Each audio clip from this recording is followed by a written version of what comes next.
Here's the instructional video for synergy. This effect was inspired by Harlan Tarbell's psychological impossibility effect. To begin, you could use any pack of cards at all. It doesn't even need to be a full deck. You let the spectator shuffle it up, cut the pack into two nearly equal piles, but they don't even have to be perfectly equal. As long as there's about 15 or 20 cards in the smaller pile, you're fine. At that point, you're going to have them select which pile to use. So let's say they use this pile. What you're going to do at this point is you're going to tell them to think of any card at all in the pack. Now, while you're patterning, what you're going to do is from the side, or from behind, so you can see this, your right thumb is going to lift up with the flesh on two cards and establish a pinky break below the top two cards. Lift up, establish a break below the top two cards. You can just do this on the offbeat while pattering about them thinking about any card. You can turn the deck up a little bit. That way, they can't see it. My thumb is lifting up behind, and you can't see it. You can establish a break. Now, at this point, you're going to tell them to think of any one of these cards. Your finger is going to reach into a break, very similar to a double lift, and pull out the top card. It's actually the top two cards, okay? But you're going to hold them as one. You're going to say one.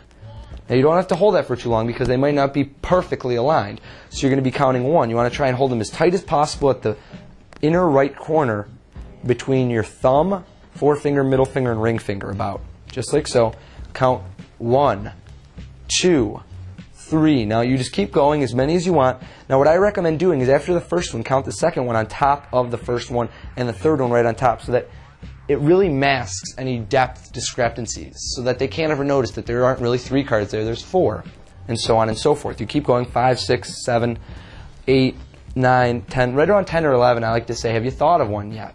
If they haven't, then you could make a joke, think of one today, or you could just say, well, go ahead and think of one whenever, but I'm running out of cards soon. Just anything along the lines so they will think of one before you run out.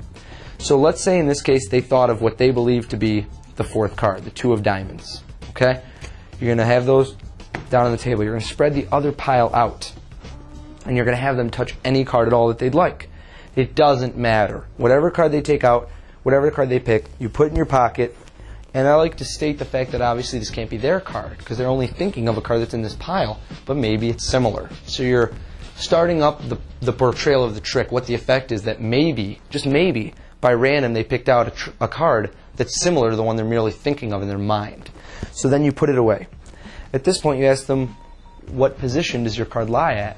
And let's say they say 4, because that's what they think, because they don't know there was a double, of course. So you're going to count down 1, 2, 3, 4. And you're going to deal the 4th card over to them. Now you're going to say, now let's see if they match. For the first time, which card were you merely thinking of? Now 2 things are going to happen at once. They're going to reach over to the card and turn it over. All eyes, all misdirection is going to be on them. They're going to turn over the card which they believe to be their thought of card. What you're going to do at this point is you're going to palm the top card. Now what you need to do here is while you're patterning and you say, which card did you think of? You're going to push the top card over ever so slightly. You're going to push it back and catch a break, a pinky break, below the top card. You're going to bring your right hand over and you're going to palm the top card, their thought of selection.